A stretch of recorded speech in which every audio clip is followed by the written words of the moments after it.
If an American wants to buy something in Britain, they'd need British pounds. The easiest way to get pounds is by finding a British person who wants to buy something in America. They'd need US dollars. Each currency represents value that can be exchanged for goods and services, so the logic follows that one can trade two facsimiles of value for each other. But the same can be said for the Swedish krona and the Samoan tala. A certain number of each can be traded for, say, a gallon of gas in each country, and yet the two cannot be traded for each other quite so easily. You see, Samoans only import about $19,000 of goods from Sweden each year, and Swedes barely import anything from Samoa. Therefore, the likelihood of finding a Swede looking for Samoan talas at a given time is low, even if a certain number of talas always corresponds to the same value as a certain number of krona. It's just an exchange barrier. But the Samoan can get around this. Some $40 million flows between Samoa and the United States each year, meaning at any given time, there is almost certainly an American looking for talas to pay for Samoan exports so they can transfer their talas into dollars.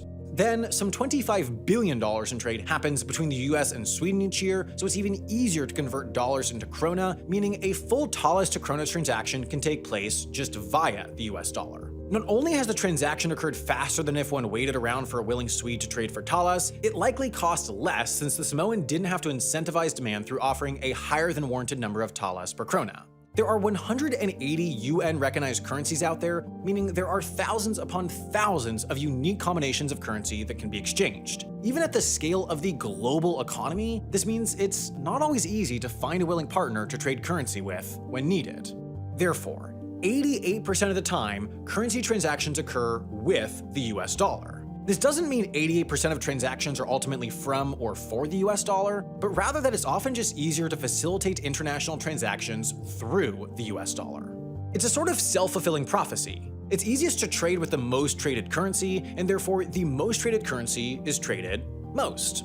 These days, the US dollar serves that role. It is the plumbing of the global economy, but that's a relatively new role. Before the IMF or the WTO, before this century, last century, or the century prior, before central banks or the concept of nations, there was trade. Trade between states, trade across kingdoms and fiefdoms, trade between tribes and clans. In the West, as the world got bigger, the trade networks became more complex and the means of trade centralized around currencies. And since the very beginning of modern trade, there's always existed a currency that's just easier to do business with. A dominant currency, a global currency, a reserve currency. The earliest coins connecting trade across Europe and the Near East originated first in the merchant-heavy city-states of the Mediterranean, Venice's ducat and Florence's florian. Because the coins were nearly the exact same, both being made of gold and minted at nearly an identical weight, the two functioned largely as interchangeable across the Byzantine and Holy Roman Empires from the 13th century through to the 16th, reaching such common use that a host of other European cities ended up minting the coins. These currencies weren't forced on the rest of Europe by Venice or Florence. Instead, unlike local currencies, they consistently held their value, they could be trusted, and because they rode the coattails of their originator's successful trade across an ever-expanding network, they were prevalent. If a genuine boatmaker was seeking funding from a genuine bank, the unit of account would be in florians. If a Venetian merchant sought to buy salt in Servia or Ravenna and then sell on to their inland neighbors, the transactions would be in ducats. If the business was big enough to involve the era's fledgling banks or city-state governments or trade from any of the dizzying array of tiny kingdoms dawdling the bustling Mediterranean, it was done not by the local currency, but the common currency, the one that both parties trusted and both parties could get their hands on, the florian, or its twin, the ducat. Then, the Western world got a whole lot bigger and the dominant lanes of trade shifted from the Mediterranean to the Atlantic. The center of this newly global network moved west too, as the Iberian Peninsula unseated Italian city-states as the world's economic hub. While fabled cities of gold never materialized in the New World, Portuguese explorers and Spanish conquistadors' westward expansion opened an era of truly global trade. And when they did stumble into mountains of silver in present-day Bolivia, it was all but assured that the new dominant currency the world over would be the Spanish real.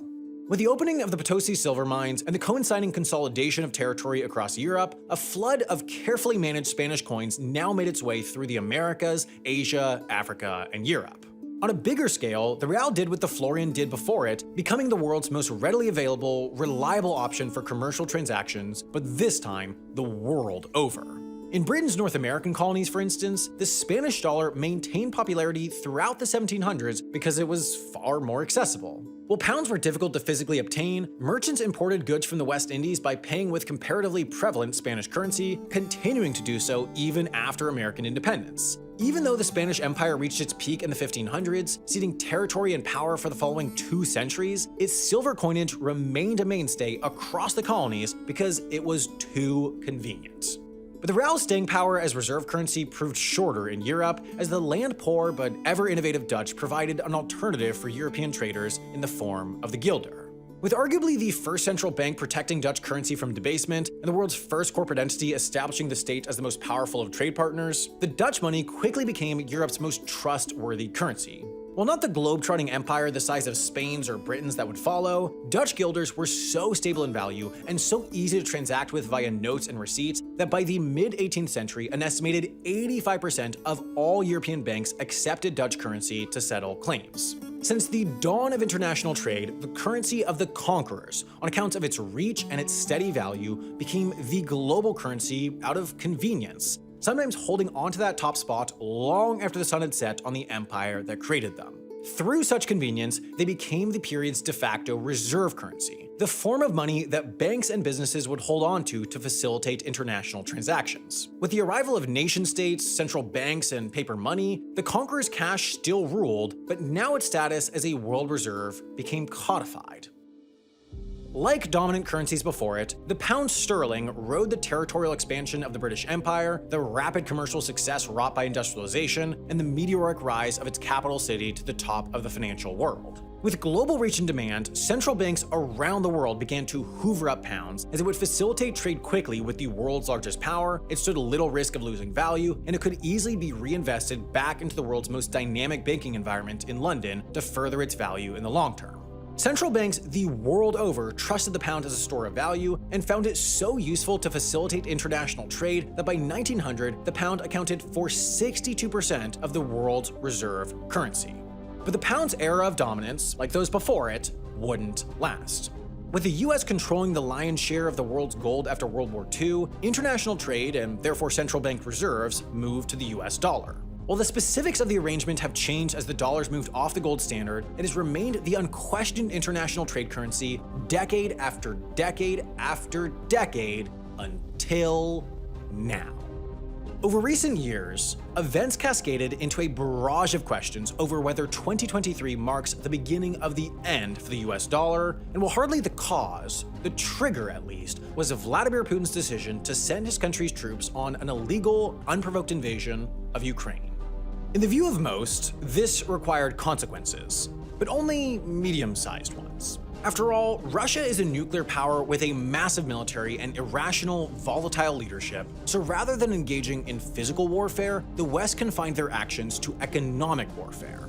But this battlefield was bizarrely confined to the US. You see, in the global financial system, the United States has a degree of jurisdiction if US financial infrastructure is used, if US banking institutions are used, if US companies are involved, if US nationals are involved, or even if the US dollar is used. That's to say, given the centrality of the dollar in global finance, the US has near total jurisdiction over global finance. If it wants to cut off financial flows anywhere, it almost certainly can. It is for this reason why a US sanction is essentially a global sanction. For example, when the US withdrew from the Iran nuclear deal and reinstated sanctions on Iran in 2018, European Union nations were still free to do business with the country, but in order to do so, they would need to avoid interacting with US banks, US companies, or the US dollar, which was near impossible. Trade cratered a full 92.8% between 2018 and 2019, even though it was completely legal.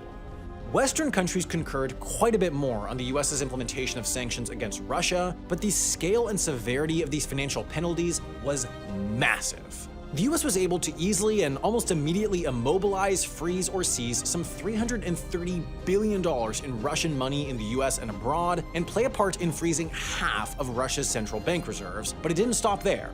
Thanks to the US International Emergency Economic Powers Act, it was able to physically seize assets far outside the United States. For example, Fijian authorities seized a $300 million yacht owned by Russian oligarch Suleiman Kerimov on the US behalf, since the Russian owner routed payments for the ship's maintenance and operations through the American financial system.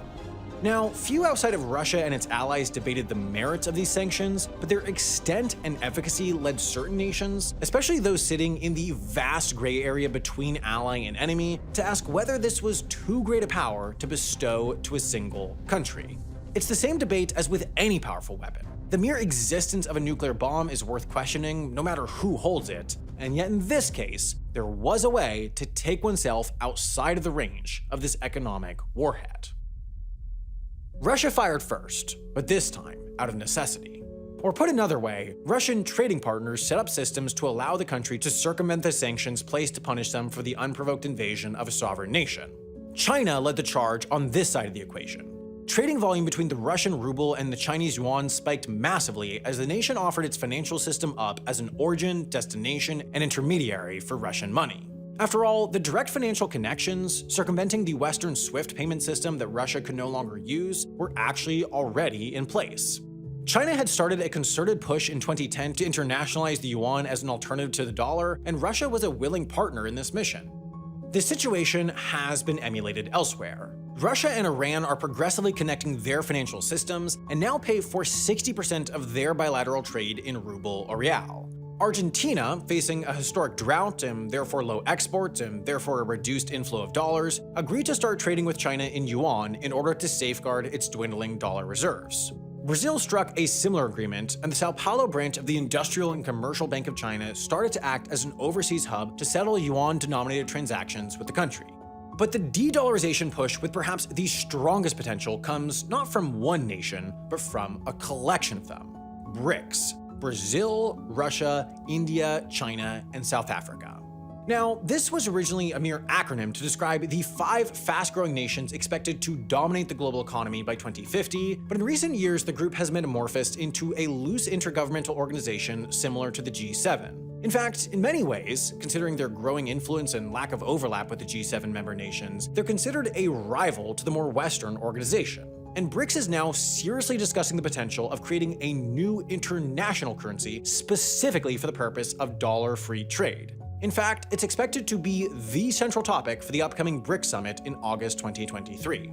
Economists agree that, at least on paper, given the scale of their economies, their trade surplus, and the willingness of dozens of other countries to sign on to such an effort, a BRICS currency might pose the strongest challenge yet to the dollar's reign.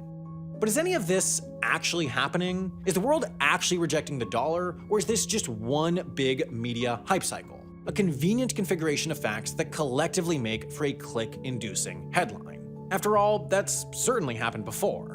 As European Union countries bound their economies together to create the euro, many speculated that an inherently international currency would naturally grow into the global reserve currency, usurping the dollar.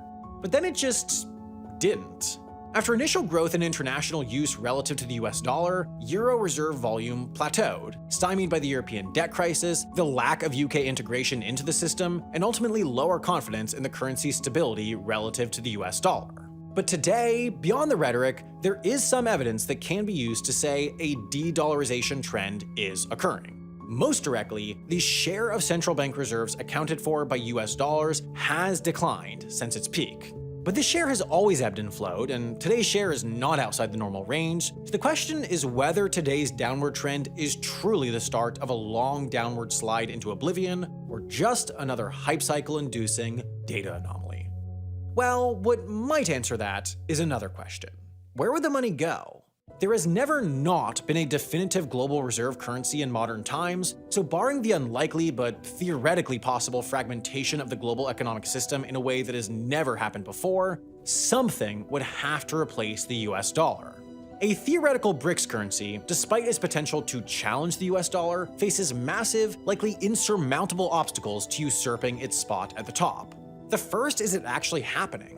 Despite their increasing cooperation, BRICS nations are hardly strong allies. India and China's relationship is strained at best and regularly devolves into deadly skirmishes over their disputed border. Russia's belligerent status makes relations with it tricky. Just now, South Africa is having to decide whether to comply with an International Criminal Court arrest warrant for Vladimir Putin when he travels to the country for the upcoming BRICS summit, or if to relocate the summit elsewhere. In any geopolitical environment remotely similar to today's, a BRICS currency could likely reach wide-scale use among these developing nations, but not much more, as it would be viewed as a tool for Russia to evade sanctions, and therefore a tool to finance their war efforts. Western adoption would be low, and even as BRICS nations grow their share of the world economy, they alone could not force a currency to replace the US dollar globally. Similarly, the yuan has potential as China continues its march towards world's largest economy status, but the uniqueness of the country's economic system makes it incompatible for further integration with much of the rest of the world's. Despite their efforts to internationalize the yuan, there are still sizable restrictions on moving money in and out of China. Individuals are only allowed to send $50,000 a year abroad without permission, and the view is that this could not change without significantly damaging the country's economy. China has accumulated a tremendous amount of wealth and then propped up its economy by keeping that wealth inside. Considering how hard the country's mega-wealthy already work to get their money out, it seems certain that relaxing these policies would lead to massive capital flight.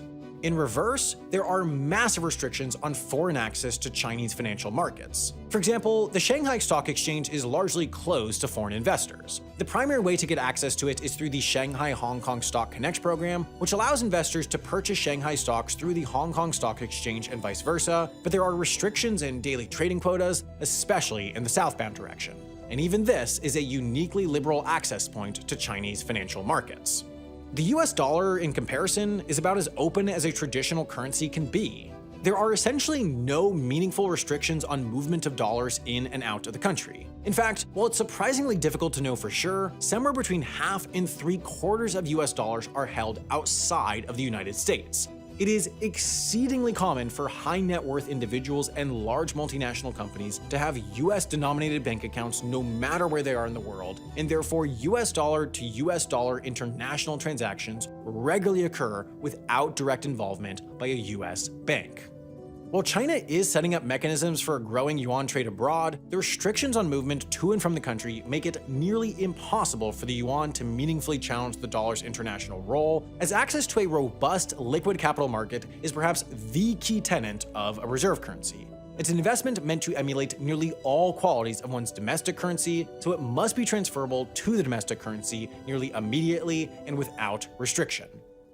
Ultimately, there are two situations that could lead to the end of the US dollar's international supremacy. The first is the more traditional. If the American economy encounters a massive economic collapse to the point where the dollar is no longer the safest store of value, then capital will flee elsewhere. But this would have to be massive, generation-defining, and likely isolated to the country itself rather than a global financial crisis that would make all currencies risky stores of value. This is, after all, how every other reserve currency before has fallen. But today, with the powers unlocked by the modern financial system, there is a new option, the forced option, the one that the current media hype cycle is based on. Reserve currencies operate off a network effect. They're useful because everyone else uses them. Right now, the majority of the world's economy agrees that the so-called weaponization of the dollar is primarily being done for good, and this will likely stay this way.